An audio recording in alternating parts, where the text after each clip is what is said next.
Queridos e amados irmãos, paz vos seja multiplicado por nosso Senhor e Salvador Jesus Cristo. É com muita alegria que nós estamos aqui na nossa igreja, aqui no Centro Evangelístico Nacional da Bênção, uma entrevista abençoada. Vamos estar conversando com o pastor Azel Castro, que esteve ministrando conosco aqui nesses 2 dias. Foram, assim, uma tarde de sábado cheio da glória de Deus, da unção de Deus. Foi uma noite de sábado debaixo da unção de Deus, onde Deus tem levantado esse rapaz, esse homem de Deus, esse jovem, vou dizer jovem, como eu estava falando anteriormente. Tem pessoas que olham assim, eu tenho certeza que muitas pessoas que olham assim, mas é um menino. Mas Davi também era um menino, mas fez a diferença, né? Fez a diferença em tudo. Fez a diferença dentro de casa, fez a diferença no reino, fez a diferença no palácio, fez a diferença... Aonde passou, ele fez a diferença. E Deus está levantando uma geração nova. Que geração é essa? De homens e mulheres jovens que estão comprometidos, que realmente querem fazer a diferença, comprometidos com o reino de Deus. E é um prazer, eu estou recebendo aqui ele que tem o Ministério de Conferência Profética Restaurando Adoradores. Gente, não é brincadeira, não, hein? É um ministério árduo. Restaurando Adoradores. Eu vou conversar aqui com o pastor Azel Castro. Pastor Azel, a paz do Senhor Jesus. A paz do Senhor, pastora Márcia, e um grande abraço aos meus telespectadores que estão assistindo aí o seu programa.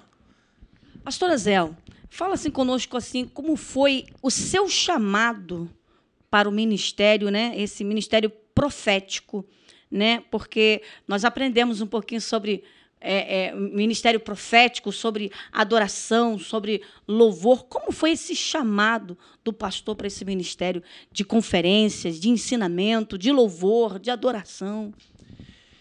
Bem, na verdade, o chamado, eu acho que no Antigo Testamento, nós vemos ali a tribo de Levi, quando Deus chamou a tribo de Levi, apenas não era só os músicos, mas sim a família, né, que trabalhava junto ao sacerdócio. Então, o meu chamado também inclui a família. Então, meu pai era pastor, foi pastor há muitos anos, meu irmão músico, minha mãe cantava na igreja.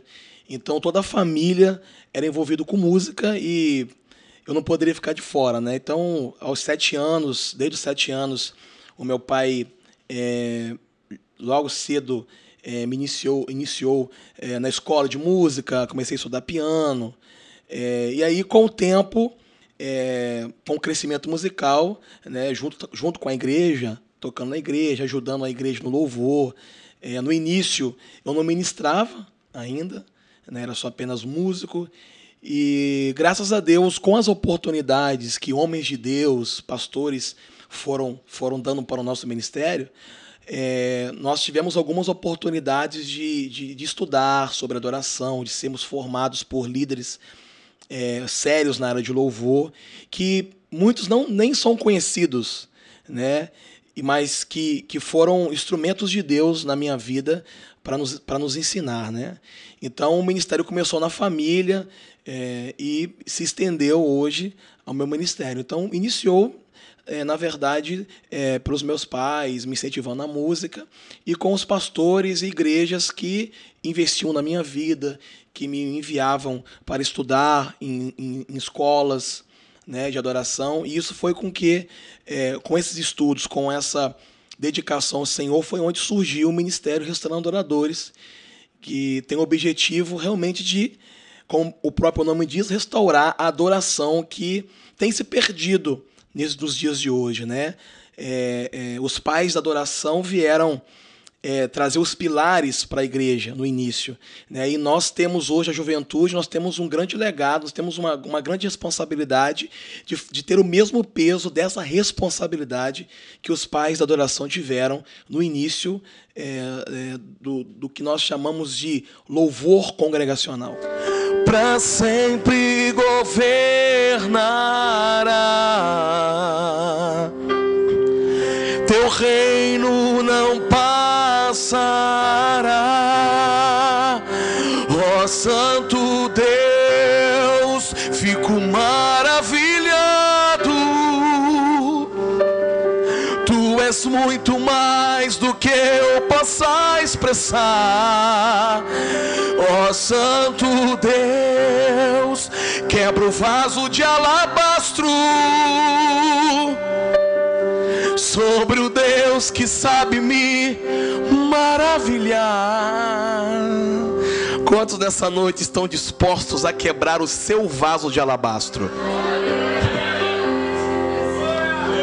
e derramar a melhor essência do seu ser nos cabelos de Jesus nessa noite? Eu acho que você não entendeu.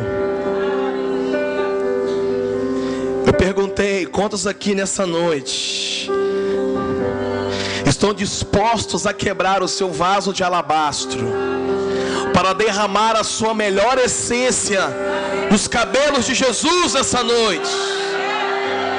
Se você deseja fazer isso, abra a tua boca em adoração.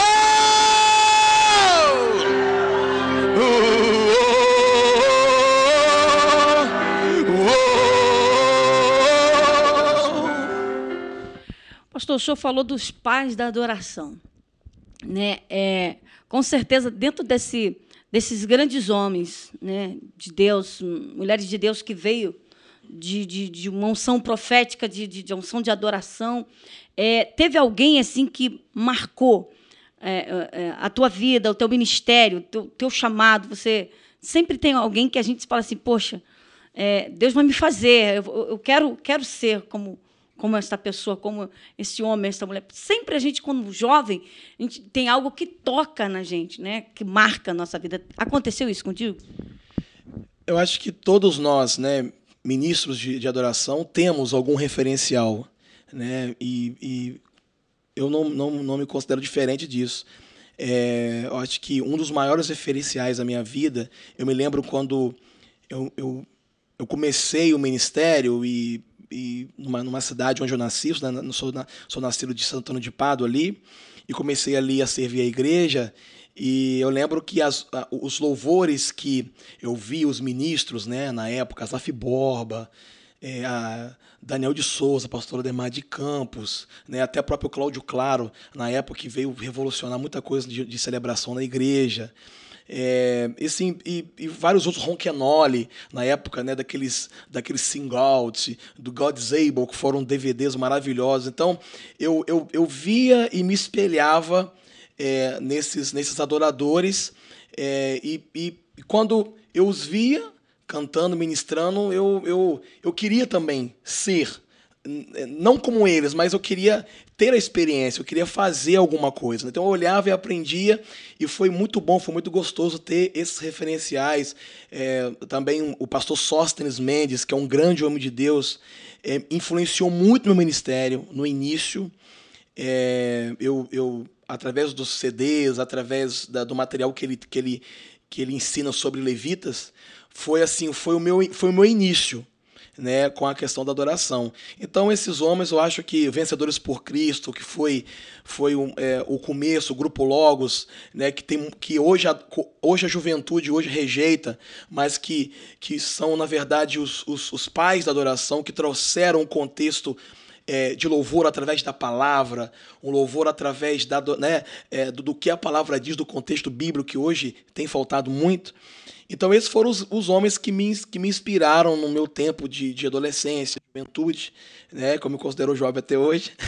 Mas foi o que eu mais ouvia. Daniel, com as músicas, né, Eterna Aliança, né, Azaf Borba. Eu lembro que logo que eu me casei, quando eu fui para uma cidade no interior do Rio, um pastor amigo meu, que foi um dos discipuladores da minha vida, sempre cantava a música do Azaf Borba. A gente sempre na igreja, nos cultos domingo de manhã, a gente cantava Deus é fiel, né, do Azaf, e muitas músicas marcantes do Daniel também.